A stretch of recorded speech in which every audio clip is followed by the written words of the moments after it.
हमें ऊल जलूल अंट संट इतिहास पढ़ाया गया और हम मान रहे हैं हाँ जी ऐसा ही है, हम उसे मान रहे हैं। अरे क्या बेवकूफी है भैया, वो जो कह रहे हैं हम स्वीकार करें, क्यों करें भाई? बुद्ध ने तो कहा अपनी बुद्धि की कसौटी पे उसे उतारो। सबका बाप कौन था? सम्राट अशोक। और मौर्य कौन था? सम्राट अशोक। तो ये सूंड वाला कहां से आया? और जिसकी गर्दन पे वो हाथी की खोपड़ी लगाई थी, वो टीवी पे हिंदी बोल रहा भाई, नहीं बोल रहा। हाथी हिंदी बोल सकता है क्या? ना, पर हाथी हिंदी बोल रहा है और ये सारे कह रहे हो गणपति बाप्पा मौर्य, गणपति बाप्पा। अरे गणपति बाप्पा मौर्य तो हमारा है। गणपति विभिन्न राज्यों का मालिक कौन? सम्राट अशोक। बप्पा सबका बाप कौन? सम्राट अशोक। और मौर्य कौन? सम्राट अशोक। तो गर्व से कहो गणपति बाप्पा मौर्य। इतिहास को हम भी पढ़ना जानते हैं और याद रखना, जो लोग अपना इतिहास नहीं समझते, वो लोग जो अपना इतिहास जानते नहीं हैं, वो लोग अपने बाप दादाओं को पहचानते नहीं हैं, वो अपना इतिहास बना भी नहीं सकते, नहीं बना सकते।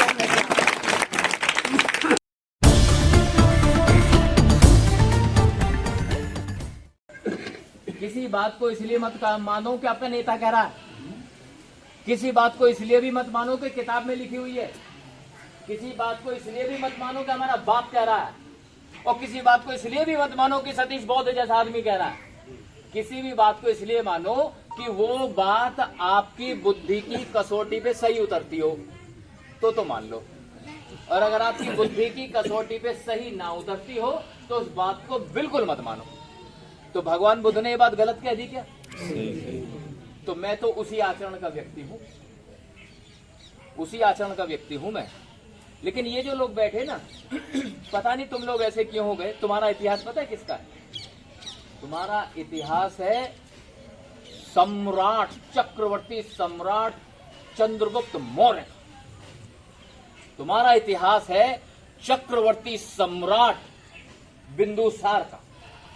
तुम्हारा इतिहास है चक्रवर्ती सम्राट अशोक का, जिन्होंने भारत में सबसे पहले सबसे बड़ा अखंड भारत बनाया, जिसके गाने गाते घूमते ना विश्व गुरु। अरे विश्व गुरु बनाया था, जिसने बनाया था वो थे अशोक, सम्राट अशोक, वो थे।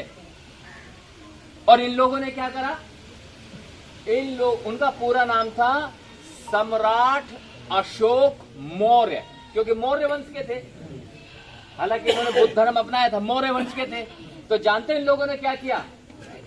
सम्राट अशोक की मूर्ति जहां मिली उसकी गर्दन तोड़ी और उस पर एक हाथी की गर्दन लगाई और फिर कहा गणपति बाप्पा मौर्य।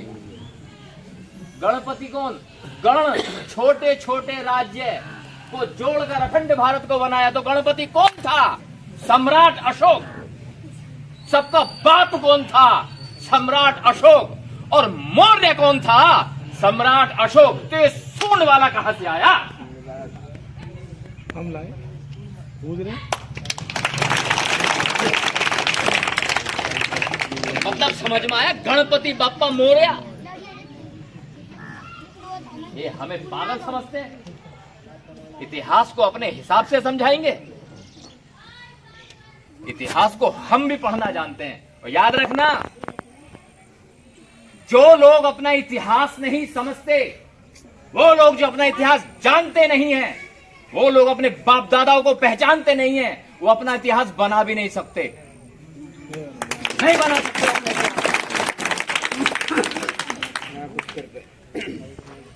तो हमें तो अपना इतिहास समझना पड़ेगा ना।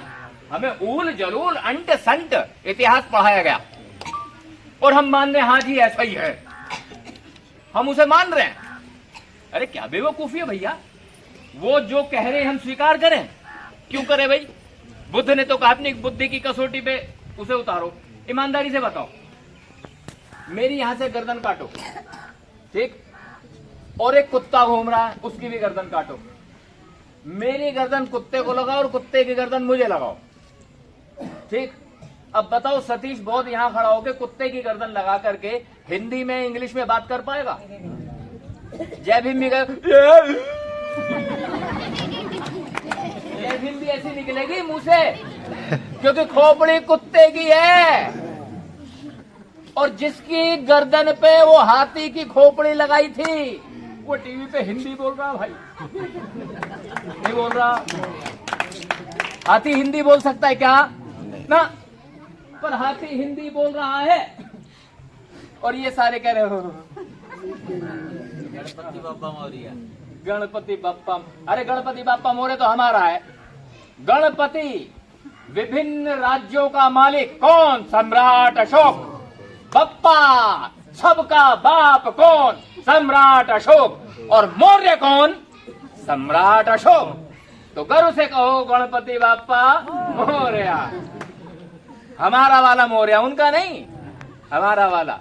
तो आपका इतिहास जो है बहादुरी से भरा पड़ा है।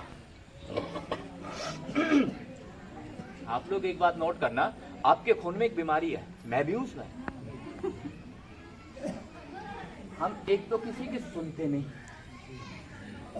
ऐंठ मरोड़ अकड़ हम सब में है। ऐंठ मरोड़ अकड़ पता है किसमें होती थी? राजे महाराजे। तो तुम्हारा इतिहास इन्हीं का तो है। सम्राट बृहद्रथ, सम्राट कनिष्क, सम्राट हर्षवर्धन, ये तुम्हारा इतिहास है यार। तुम इतिहास नहीं पढ़ते ना अपना, तो तुम्हारे खून में ऐंठ मरोड़ अकड़ दारू। हेलो, 8 बजते ही 2 पैकंदर समाज का लौंडा सिकंदर। ये कर रहे सारे के सारे। तो ये राजाओं वाले शौक थे। राजा यही तो करता था, और क्या करता था? तुम भी यही कर रहे हो, तुम भी यही कर रहे हो। तो वो जो कहानियां थी वो रस्सी जल गई, पर बल अभी तक नहीं गए। मानसिक रूप से आपको गुलाम बना दिया गया। तो हुआ यूं कि एक जो शेरनी थी वो गर्भवती थी, शेरनी। अब शेरनी को बच्चा होने वाला था। अब जंगल में एक एकांत जगह पे उसने जो है बच्चे को जन्म दिया। अब कुदरत कुछ ऐसी थी कि बच्चे को जन्म देते ही शेरनी की मृत्यु हो गई, शेरनी मर गई। अब वहीं से कुछ भेड़ों का झुंड गुजर रहा था। उन भेड़ों में एक मादा भेड़ थी। मादा भेड़ ने नवजात शेर के बच्चे को वहां पड़ा हुआ देखा। अब देखो जी, मां तो मां है, चाहे शेरनी हो, चाहे भेड़ हो, चाहे मनुष्य हो। मां का हृदय ममत्व भाव से भरा होता है। तो ममत्व भाव जब पैदा हुआ तो मादा भेड़ ने अपने साथियों से कहा कि इस शावक को, शेर के बच्चे को अपने साथ ले चलो। अब वो उसे अपने साथ ले आई। अब जब साथ ले आई तो उसे पालने लगी। जब उसे पालने लगी तो शेर के बच्चे की मां कौन थी? शेरनी। और मम्मी कौन है? भेड़। याद रखना इस बात को। मां है शेरनी और मम्मी है भेड़। अब मम्मी के साथ शावक पला बड़ा हुआ तो उसने वो सब सीख लिया जो उसकी मां ने सिखाया। मां घास खाती थी, वो भी सीख गया। मां जंगली जानवरों से डर के भाग जाती थी, वो भी सीख गया। मां जंगली खूंखार जानवरों को देख करके कांपने लगती थी, वो भी सीख गया। मां भेड़ों के साथ रहती थी तो वो शेर का बच्चा भी भेड़ों के साथ रहने लगा। तो उसके भाई बहन कौन थे? भेड़, नर भेड़ और मादा भेड़ उसके भाई बहन हो गए। तो जीवन किनके साथ कट रहा था? भेड़ों के साथ। अब वो शेर का बच्चा स्वयं को क्या मानना शुरू कर चुका था? भेड़। अब वो जो है भेड़ मानने लगा अपने आप को। बोल दे, भेड़ मान रहा था अपने आप को। कौन मान रहा था भेड़ अपने आप को? शेर का बच्चा। अब साहब हुआ यूं कि एक दिन भेड़ों के झुंड के ऊपर हमला करने के लिए एक बूढ़ा शेर आ गया। अब जब बूढ़ा शेर आया, हमला करने लगा, तो सारी भेड़ डर के भाग गई। लेकिन बूढ़े शेर ने देखा यार भेड़ों के साथ शेर क्या कर रहा, क्योंकि वो भी बड़ा हो चुका था, तो ये क्या कर रहा है यहां पर। अब वो जो शेर था उसे देख के कांपने लगा, डरने लगा, घबराने लगा और किसी तरह से डर के भागा और अपने आप को बचाया। और वो जो बूढ़ा शेर था उस चक्कर में लग गया, क्योंकि एक बिरादरी थी ना, उस चक्कर में लग गया कि साले को इसे पकड़ो, इसकी क्या कहानी। एक दिन घूमते घामते उसने भेड़ों को खाना तो छोड़ा, उस शेर को पकड़ा पहले। हाँ भाई बता तू कौन है। करो बाबूजी मुझे माफ कर दो। मैं बता कौन है। बाबूजी मैंने कुछ नहीं, मुझे जान दो। अरे बता कौन है। कि बाबूजी मैं तो भेड़ हूं। भेड़? पर तू कैसा भेड़ है, तू कैसे भेड़ हो सकता है। साहब मेरी मम्मी भेड़ है तो मैं भी भेड़ हूं। यार इधर चल, चल मेरे साथ। उसे पकड़ के वो नदी के किनारे ले आया। नदी में कहा शांत पानी था कि जहां किसमें कि जी साहब कि बता तेरी शक्ल मेरी शक्ल से मिलती है नहीं मिलती। कि हाँ साहब मिलती है। जब पीछे मुड़ के देख तेरी पूंछ और मेरी पूंछ एक जैसी है या नहीं है। कि हाँ जी साहब है। और तू ये देख तेरे पंजों में निकले हुए नाखून और मेरे नाखून बता एक जैसे है या नहीं है। कि हाँ जी साहब एक जैसे। कि देख तेरी त्वचा और उसके ऊपर बने हुए स्ट्रिप्स बता एक जैसी है या नहीं है। कि हाँ जी एक जैसे। अब बता तू कौन है। साहब मैं तो भेड़ ही हूं। अबे तू कैसे भेड़ हो सकता। अब उसे बहुत समझा लिया पर वो अपने आप को शेर मानने के लिए तैयार नहीं हुआ। ये ठीक वैसे ही है। मैं सब जगह जाके बताने समझाने की कोशिश करता हूं कि तुम सारे के सारे बौद्ध हो, पर ये कह रहे ना हम तो जमाड़ी हैं।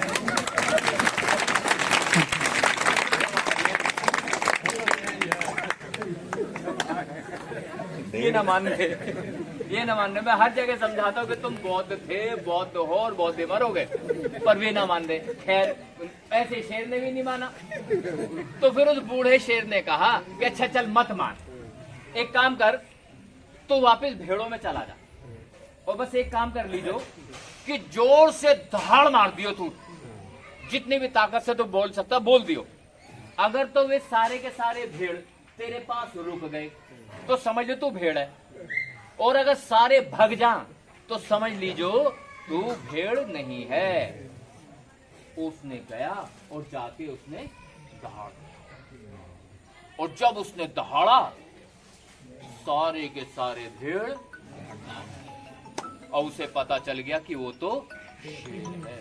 ठीक उसी तरह से जिस दिन तुम बाबा साहब डॉक्टर भीमराव अंबेडकर और भगवान बुद्ध की बात करके दहाड़ना शुरू कर दोगे तो आसपास के जितने मनोवादी भेड़ है, अंधविश्वासी हैं, पाखंडी हैं, सारे भाग जाएंगे। सब भाग जाएंगे। जब मैं अंबेडकरवादी बना तो मेरी माँ भी भाग गई, मेरा बाप भी भाग गए, तो राक्षस हो गया भाई। सारे मेरा भाई मेरी बहन उन्होंने मुझे पहुंची भी बांधनी बंद कर दी। साजन के हाथ भेजी है पहुंची, वह पहुंची के नहीं पहुंची, वहां से खबर पहुंची तो यह पहुंची कि तेरी पहुंची ना पहुंची। खत्म, सारे थिएटर खत्म हो गए। जिस दिन दहाड़ना शुरू किया उस दिन चमत्कार होना शुरू हो गया। और सुनो, जिस दिन आप लोग भी दहाड़ना शुरू कर दोगे ना तो आपको बेवकूफ बनाने वाले जो नेता हैं वो भी यहां से बाहर भागते हुए नजर आएंगे।